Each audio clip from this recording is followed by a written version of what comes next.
बिस्मिल्लाहिर्रहमानिर्रहीम। आज जो मैंने आपसे वादा किया था कि मैं डेली की बुनियाद पर एक किसी न किसी शॉर्ट टॉपिक पे आपसे लाजमी एक लेक्चर सीरीज के सीक्वेंस स्टार्ट करूंगा। तो मैंने रिक्वेस्ट ये की थी कि जो भी मुझे आप छोटे छोटे टॉपिक्स बताएंगे कि जो क्रिमिनल साइड की प्रैक्टिस के लिए इम्पोर्टेंट है, तो उस पर हम कोशिश करेंगे कि डेली बेसिस पे हम कोई ना कोई गुफ्तगू ऐसी करें कि जिससे तमाम दोस्तों को फ़ायदा भी हो और उससे वो अपनी प्रैक्टिस के अंदर यूज़ करके और मुफाद आमा का काम कर सकें। तो सबसे पहले आज मैं आप लोगों को वेलकम करता हूं। और सेकंड थिंग इज़ कि जो बड़ी इंपॉर्टेंट है कि मुझे अगर आप देखते हुए जो आपके जहन में जो मैं टॉपिक डिस्कस कर रहा हूँ, अगर आपके पास कोई क्वेश्चन हो उससे मुतालिक तो आप मुझे कमेंट्स करते जाएंगे, तो मैं इंशाल्लाह ताला उन कमेंट्स के अंदर आपको वो टॉपिक के अंदर शामिल भी करूंगा। और उसके साथ साथ मेरी कोशिश होगी कि मैं उस क्वेश्चन जो क्वेरी आपकी तरफ से होगी उसको मैं इसी के अंदर शामिल करके और उसका जवाब दूं, ताकि ज्यादा से ज्यादा लोग जो है इसका फायदा उठा सकें। तो सबसे पहले जो आज इस टॉपिक की तरफ जा रहा हूं, आर्टिकल 164 सी कानून शहादत के हवाले से बहुत ज्यादा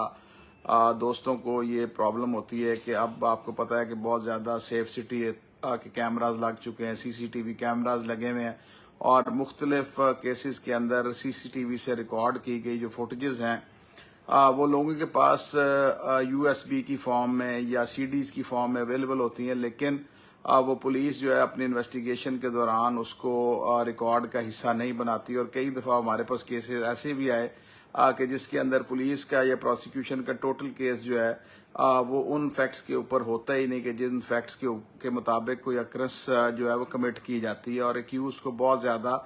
वो फेवर कर रही होती है। तो इस चीज को लेके चलते हुए कि वो जो एविडेंस जो कि सेफ सिटी कैमरास के थ्रू या सीसीटीवी कैमरास के थ्रू रिकॉर्ड की गई है, तो क्या वो इस किस्म की फुटेज जो है उसको रिकॉर्ड पे लाया जा सकता है? क्या वो एडमिसिबल पीस ऑफ एविडेंस समझा जा सकता है उसको, या किसी भी केस का फैसला करने के लिए उसको कंसिडर किया जा सकता है?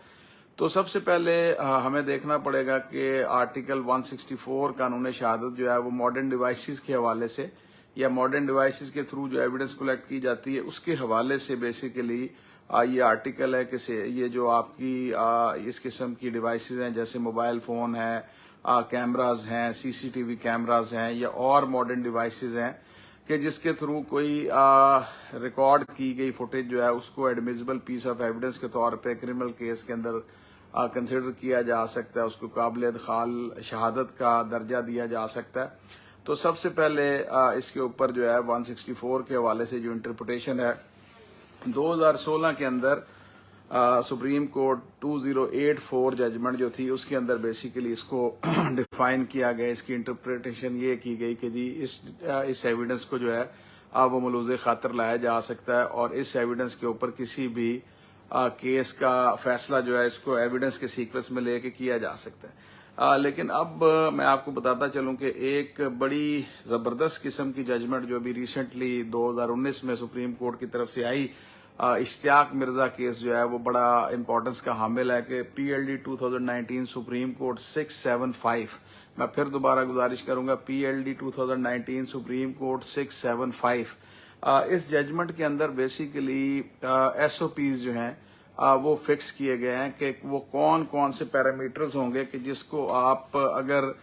मीट विद कर लें तो आपकी मॉडर्न डिवाइसेस के थ्रू जो रिकॉर्ड की गई एविडेंस है उसको काबिल इदखाल शहादत या एडमिसिबल पीस ऑफ एविडेंस के तौर पे लिया जा सकता है। तो इस जजमेंट के अंदर 15-16 पॉइंट्स दिए गए कि जिसके मुताबिक किसी भी मॉडर्न डिवाइसेस से रिकॉर्ड की गई एविडेंस जो है उसको शहादत का दर्जा दिया जा सकता है, काबिल इदखाल शहादत समझा जा सकता है। तो सबसे पहला जो पैरामीटर था कि जिस फुटेज को जिसने रिकॉर्ड किया है उसकी एविडेंस होना बड़ा जरूरी है कि वो इस चीज को आके रिकॉर्ड पे उसकी एविडेंस आया कि ये मैंने खुद रिकॉर्ड किया था। फिर वो जिस सीक्वेंस में रिकॉर्ड किया गया किस डिवाइस से किया वो उसने पेश करनी है कि वो डीवीआर है या वो कैमरा है या उसकी वो रिकॉर्डिंग के हवाले से जो उसकी एविडेंस है वो है, तो वो पेश की जाएगी। थर्ड सीक्वेंस ये था कि वो उसको फिर फॉरेंसिक साइंस लेबोरेटरी पीएफएस से भिजवाया जाएगा कि उसके ऊपर उसकी ऑथेंटिसिटी के हवाले से, उसकी जेन्युइननेस के हवाले से क्या उसके अंदर कोई ٹیمپرنگ تو نہیں کی گئی, کیا اس کے اندر کوئی کسی قسم کی کوئی ڈاکٹری تو نہیں کی گئی اس کے ساتھ, تو یہ فیبریکیشن تو نہیں ہے. اس چیز کو رول آؤٹ کرنے کے لیے پی ایف ایس اے کے رپورٹ جو ہے وہ اس کے اندر بڑی ضروری بتائے گی. اب اس کے بعد جو پیرامیٹرز انہوں نے فکس کیے وہ یہ تھے کہ اگر ان سارے پیرامیٹرز کو کوالیفائی کر جاتی ہے ایک ایویڈنس, تو اس کے بعد پھر یہ دیکھنا ہے کہ آئدر وے اس فوٹیج کو سیف کسٹڈی کے حوالے سے, کہ جب وہ فوٹیج انویسٹیگیشن کے پاس آئی اس وقت سے لے کے جب اب ٹرائل کورٹ اس پہ ریلائی کر رہی ہے, تو کیا اس کی سیف کسٹڈی کے حوالے سے, جیسے آپ دیکھتے ہیں کہ کیس پراپرٹی کی بھی سیف کسٹڈی ہم دیکھتے ہیں کہ اگر وہ مال خانے میں رکھی گئی ہے تو محرر آئے گا, وہ اپنی ایویڈنس دے گا, اور وہ سیف کسٹڈی کے حوالے سے رجسٹر نمبر 19 جو ہے اس کا ہونا بڑا ضروری ہے. تو یہ سارے کے سارے معاملات جو ہیں اس میں بھی انہوں نے پیرامیٹرز میں یہ فکس کیا کہ پھر اس ایویڈنس کی سیف کسٹڈی کے حوالے سے پروسیکیوشن کو یہ ثابت کرنا پڑے گا. تو اس طرح سے یہ پیرامیٹرز چلتے ہوئے باقی ایویڈنس جو ہے اس کے بارے میں پھر انہوں نے پیرامیٹر یہ فکس کیا کہ پھر اگر یہ سارے پیرامیٹرز اگر وہ کوالیفائی کرتی ہے تو پھر کورٹ کے اندر اس کو پلے کیا جائے گا, اور اس کو پلے کرنے کے بعد کراس ایگزامینیشن جو دوسری پارٹی ہے کہ جو ریلائی کر رہی ہے اس کی جو اپوزٹ پارٹی ہے اس کو پھر موقع دیا جائے گا کہ اس کے حوالے سے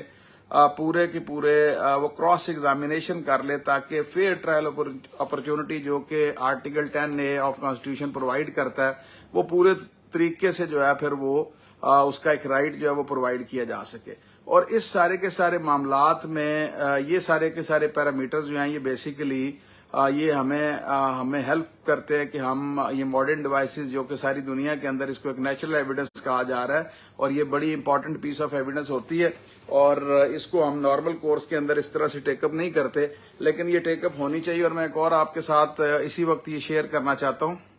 کہ آپ یہ لاہور میں دیکھ رہے ہیں, Lahore is a safe city authority act کے تحت ایک لاہور سیف سٹی ہے, اور یہاں پہ مختلف کیمرہ جات جو آپ کے سامنے لگے ہوئے ہیں جو صرف اور صرف ایک چلان کے لیے ہم استعمال کر رہے ہیں. میں سمجھتا ہوں کہ یہ ایک تھرڈ پارٹی ارینجمنٹ ہونا چاہیے کہ اگر ایک وقوع ہو گیا اور وہ کیپچر ہو گیا, پولیس جیسے FIR رجسٹرڈ کرتی ہے, اسی طرح سیف سٹی اتھارٹی جو کہ انڈیپینڈنٹ ادارہ ہے اس کو ایک اپنی رپورٹ فائل کرنی چاہیے, جیسے پولیس رپورٹ انویسٹیگیشن کے وقت سبمٹ کرتی ہے ٹرائل کورٹ کے پاس. میں سمجھتا ہوں, میری سجیشن یہ ہے کہ سیف سٹی اتھارٹی کو اپنی فوٹیج کی بنیاد پر اپنی ایک رپورٹ سبمٹ کرنی چاہیے, جیسے پولیس کے اندر مدعی لکھواتا ہے کہ 4 لوگوں نے اکرنس کی ہے اور فلاں نے فائرنگ کی, تو ان کو اپنی رپورٹ دینی چاہیے کہ ہماری